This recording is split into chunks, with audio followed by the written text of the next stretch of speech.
ஆமாம், நம்ம ஏற்கனவே நான் உங்களுக்கு நம்ம போன எபிசோட்லேயே சொல்லியிருக்கோம். சேமிப்பு பண்ணும்போது அந்த ஹஸ்பண்ட் ஒய்ஃப் ஒன்றா உட்காந்து ஒரு அனலைஸ் பண்ணணும். இந்த 10 வருஷத்தில் எந்த துறை நிறைய லாபம் கொடுத்துருக்கு, அந்த துறையில் முதலீடு பண்ணுறதுக்கு கற்றுக்கணும். அப்போ அது அவங்க தான் டிசைட் பண்ணணும். நான் ஸ்டாக் மார்க்கெட் சொல்லிட்டேன், நேராக போய் stock வாங்கிடக்கூடாது.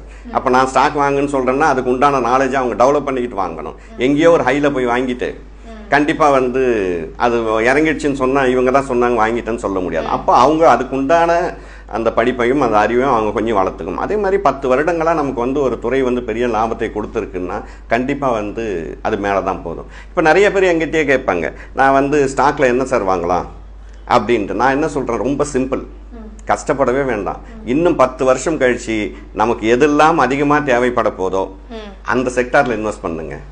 Power, communication, oil, service, bank எல்லாம் இருக்கு இல்லையா, பேங்கிங், இதை ஃபார்மாலாம் இன்னும் 10 வருஷம் கழிச்சு, அதாவது இப்போ ஏதோ ஒரு கம்பெனி போடுறான் சுகர் வராமல் இருக்க மெடிசன், அப்போ அது விற்கமா விற்காதா? அப்போ ஃபார்மான்றது புதுசாக நோய்கள் வந்துக்கிட்டே இருக்கு, புதுசாக மருந்துகள் உருவாகிட்டே இருக்கு. அப்போ ஃபார்மான்றது இன்னும் 10 வருஷத்தில் பெரிய அளவில் பூம் ஆகிடும். அப்போ பூம் ஆகும்போது என்ன ஆகும்னா பெரிய லாபத்தை கொடுக்கும். அப்போ 10 வருடங்கள் கழித்து நமக்கு எதெல்லாம் பெரிய அதிகமான தேவைகள் இருக்கோ அதிலெல்லாம் நம்ம இன்வெஸ்ட் பண்ணணும். அதில் இன்வெஸ்ட் பண்ணும்போது எப்படி இன்வெஸ்ட் பண்ணணும்ன்றது ஃபர்ஸ்ட் தெரிஞ்சுக்கணும். எப்பவுமே முதலீடுன்றது எப்படின்னு சொன்னால் 1000 ரூபாய் பொருளை நீங்கள் கொடுத்து வாங்கினீங்கன்னா உடனே அது 2000 ஆகாது, ரொம்ப கஷ்டம். இப்போ 5000 ரூபாய் கொடுத்து கிராம் வாங்கிட்டீங்கன்னா அது 10,000 ஆகுறது ரொம்ப கஷ்டம் இல்லையா? குறைஞ்சது என்னோட பாதி வயசுக்கு தேவைப்படும். அப்ப என்னன்னா ஒரு ஸ்டாக் வாங்குறீங்கன்னா நீங்க 2000 ரூபாய் ஸ்டாக் வாங்கிட்டு 4000 ரூபாய் ஆகுமான்னா அது ரொம்ப டைம் எடுக்கும். ஆனா 100 ரூபாய் ஸ்டாக் வாங்கினீங்கன்னா உடனே 200 ரூபாய் ஆயிடும். அப்போ 100 ரூபாய் 200 ஆகிறது ரொம்ப ஈஸி. இப்போ 80 ரூபாய் பார்த்த ஸ்டாக் இப்போ 120 ரூபாய் வந்துருச்சு. 60 ரூபாயில் டாடா மோட்டார்ஸ் பார்த்தா 600 ரூபாய் வந்துருச்சு. அப்போ சின்ன 2 டிஜிட்ல இருக்கிறது உடனடியாக பெருசாகிடும், டபுள் ஆகிடும். அப்படியே 100% இன்க்ரீஸ் ஆகிற ஸ்டாக் எல்லாம் இருக்கு. அப்போ இன்க்ரீஸ் ஆயிடுச்சுன்னு நான் என்ன சொல்றேன், உன்னோட அந்த லாபத்தை உன்னோட இன்வெஸ்ட்மெண்ட்டை வெளியே எடுத்துரு. நான் 100 ரூபாய் கொடுத்து டாடா மோட்டார் வாங்கிட்டேங்க 10,000 ரூபாய்க்கு, டாடா ஸ்டீல் வாங்கிட்டேன், சந்தோஷம். 200 ரூபாய் ஆயிடுச்சு, அவன் 10,000 வெளியே எடுத்துக்கோ. மீதி 10,000 தொடவே தொடாத, அந்த சந்ததிக்கு விட்டுரு, அது தானா கோடிகளை கொடுத்துரும். நீ வேற எந்த கஷ்டமும் பட வேண்டாம், உன் லாபத்தையும் எடுத்துரு, அந்த ஸ்டாக்கையும் நீ விட்டுடு. அந்த கம்பெனி இந்த 10 வருஷத்துல கொடுக்க போற அந்த டிமாண்ட், அந்த டிவிடெண்ட் எல்லாம் எங்கேயோ போய் நின்றோம். இன்னொன்னுங்க, டாடா ஸ்டீலை நம்பலாம், நீங்க உலகத்துல வேற என்ன நம்ப முடியும்? எதையும் நம்ப முடியாது. ஏன்னா இன்னைக்கு ஸ்டீல் இன்ஃப்ரா ரொம்ப முக்கியம். எத்தனை பிரிட்ஜஸ், எத்தனை வீடு, இரும்பு இல்லாமல் எதனா வீடு கட்ட முடியுமா? எவ்வளோ துறைகளுக்கு எல்லாம் அந்த கட்டுமான துறைக்கு முதல்ல அவங்க தான்.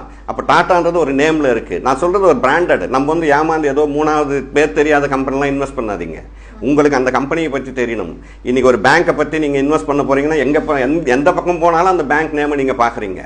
இப்போ எஸ்பிஐ இருக்குது, 500 ரூபாய் 600 ரூபாயில் இருக்குன்னு நினைக்கிறேன். இப்போது எஸ்பிஐ நீங்கள் நம்பலன்னா இந்தியாவையே நீங்கள் நம்பலன்னு அர்த்தம். எஸ்பிஐக்கு என்ன பிரச்சனை வரப்போகுது? அப்போ எஸ்பிஐ இன்னைக்கு 600 ரூபாயில் இருக்குன்னா அது 1200 ரூபாய் போகாதா? இந்தியா வல்லரசு ஆக போகுது, இந்தியா பொருளாதாரத்தில் பெரிய அளவில் போகுது, இளைஞர்கள் ஸ்ட்ராங்காக இருக்காங்க, எல்லாமே பேசுகிறோமே. அப்போ இந்தியா வல்லரசு ஆக போகுதுன்னா நம்ம எக்கனாமிக் மட்டும் பேக்கில் வரதுக்கு வாய்ப்பே கிடையாது. அப்போ இதெல்லாம் ரொம்ப முக்கியமான விஷயம். அப்போ திரும்பி ஏன் நம்ம ஸ்டாக் மார்க்கெட்டுக்கிட்டே வரோம்னா, இது ரிஸ்க் எடுத்தாலும் அது லாபத்தை அதிகமாக கொடுக்கும். எனக்கு ரிஸ்க் வேண்டாம்னா நான் சொன்ன மாதிரி சில்வர், கோல்டு, ஏதாவது சிட்டு, இல்லை மியூச்சுவல் ஃபண்டு கூட ரிஸ்க் தான். அதான் நீங்கள் சொன்ன மாதிரி அதுலேயே அவங்க போட்டுடுறாங்க. அப்போ இந்த மாதிரி அவங்க இன்வெஸ்ட் பண்ணிட்டு போக வேண்டியதுதான். ஓகே, ரிஸ்க் எடுக்கிறதுலாம் ரஸ்க் சாப்பிட்ற மாதிரி அப்படின்னு இதில் குதிக்கக்கூடாது. அதுக்காக பார்த்து நிதானமாக நம்ம அதாவது பங்கு பிரித்து எல்லா இடத்துலையும் சேமிக்கணும் அப்படிங்கிறது தான் இன்னைக்கு நீங்கள் சொன்னது.